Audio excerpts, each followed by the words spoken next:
I'm a science communicator who studies deep time, but today I want to talk about a silence that's barely a century old. Close your eyes and picture a noon sky turning to dusk while the sun is still high. Wine becomes a roar, leaves tremble. The world goes dim. That wasn't a storm. That was a flock of passenger pigeons, once the most abundant bird in North America. Billions of wings beat like surf over forests of oak, beech, and chestnut. Settlers wrote that a single flock could take hours to pass overhead and that their droppings fell like snow. It sounds like legend, but it was ordinary life for generations. And then, within the span of a few decades, the birds were gone. The last known individual, a female named Martha, died in 1914 at the Cincinnati Zoo. I tell this story not to mourn a museum specimen, but to understand a system, how an animal can be common beyond imagination and still vanish. Think of the passenger pigeon as a living tide. In good mast years, when trees poured out nuts, the birds formed nesting colonies that sprawled across counties. Branches sagged under the weight, saplings snapped. The ground turned slick with fertilizer, predators gorged, seedlings died, and then after a few weeks the colony lifted and the forest breathed again. This cycle shaped eastern woodlands for thousands of years. The pigeons moved seeds, crushed pests, opened gaps, and reset the clock of regeneration. Yet for all their abundance, their strategy was fragile. They laid just one egg per nest. They nested shoulder to shoulder, relying on the safety of numbers. Danger that would be fatal for one bird was diluted across millions. That safety was real only at high density. When the flock thinned, the strategy turned inside out. Fewer eyes meant more hawks succeeded. Fewer neighbors meant parents abandoned nests more easily. It's a phenomenon ecologists now call an Allais effect. Below a critical crowd, survival and reproduction collapse. I learned that idea not in a lecture hall, but standing beneath a veteran oak with a forester named Ruth. We were mapping scars on bark, counting old fire rings, and tracing stories the forest still remembers. Ruth's family logged this ridge in the 1880s. She is proud of the houses and barns those boards became, and she is honest about the speed of that harvest. We cut faster than the trees could stand. She asked me to imagine this same slope in 1870. Rail lines opened, telegraphs buzzing, markets hungry for cheap meat and feathers. Hunters could read a wire about a nesting colony in Michigan in the morning, board a train by noon, and be clubbing roosting birds that night. Long nets, baited salt, live decoys, the infamous stool pigeon, turned a sky-filling spectacle into barrels of meat bound for city tables. The birds were not just hunted, they were industrially processed, and the forests that fed them were disappearing under the same engines of expansion. By the time we articulated the harm was already done. Even early laws, like the 1900 Lacey Act, came too late to reverse the downward slide. To understand the speed of the collapse, you have to understand the social math of the species. Passenger pigeons didn't simply live in groups, they needed a crowd to function. When millions of wings rise together, hawks are confused, bullets miss, and nests are guarded by noise. When thousands become hundreds, the strategy breaks. That is the hinge of the story. Abundance as armor becomes abundance as requirement. Take away the crowd and the design unravels. In this series, we often talk about fossils, and yes, their bones lie in cave deposits and ancient dunes. But for this species, the most important trace is absence itself, a missing soundscape that once defined entire seasons. Listen, and you might still hear echoes in this oak, the rustle of leaves, the complaint of a branch, a soft rain of husks underfoot.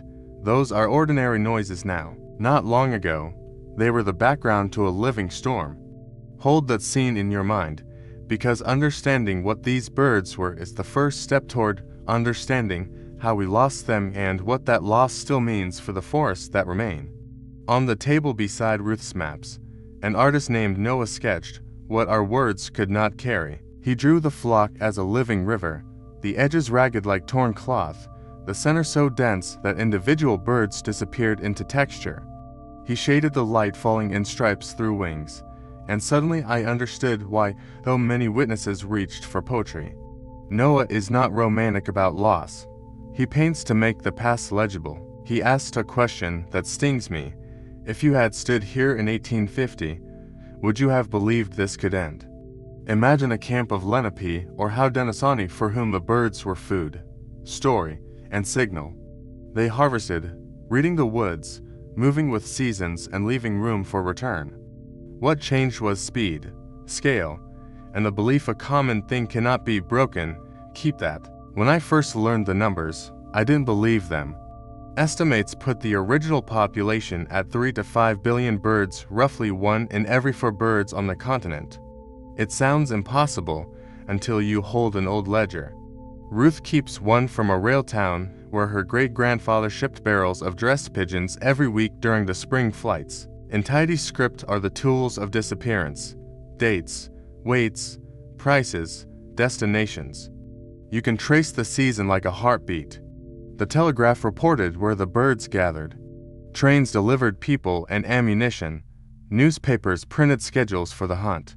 Professional crews camped under roofs, felled trees to reach nests, and used live decoys to lure the river of wings closer. Pigeon meat was cheap protein for swelling cities.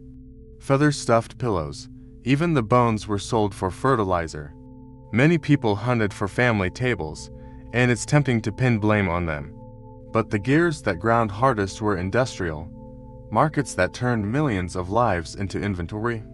To understand how a species collapses so quickly, look at its design. Passenger pigeons were specialists in crowd life.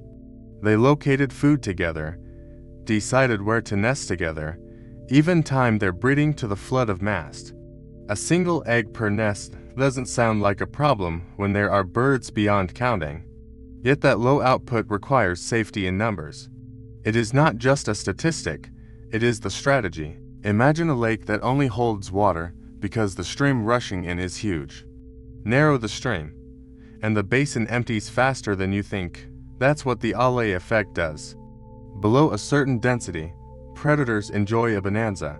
Parents miss cues to stay on eggs, and the social fabric thins until it rips. Once those megacolonies fractured, the population lost functions that only crowds could provide: coordinated defense, information sharing, and the noise that masked nests from opportunists. Add to that the shrinking of old-growth forests and mass trees, and you see the trap closing. I learned this story through people as much as through data. At a small historical society, I met Ava, who volunteers to sort family letters donated from farm attics. She showed me an 1893 note from a boy named Thomas, 11 years old. Writing to his aunt, "Father took me to the roost. We filled 2 barrels before supper." Thomas grew up, fought in a war, married, and died before the species did. In his last letter, he wrote about walking to the creek in 1912 and hearing only water. He wondered where the birds had gone. His question arrived in our hands like a fossil, humble and heavy. Some efforts came, but late. States banned commercial hunting in patches. A federal law in 1900 slowed interstate shipments of wildlife. Captive birds lingered, but their fate was sealed by the same social math: too few, too scattered, too confused to breed reliably. Many accounts place the last wild bird around the turn of the century, shot along a quiet ridge in Ohio.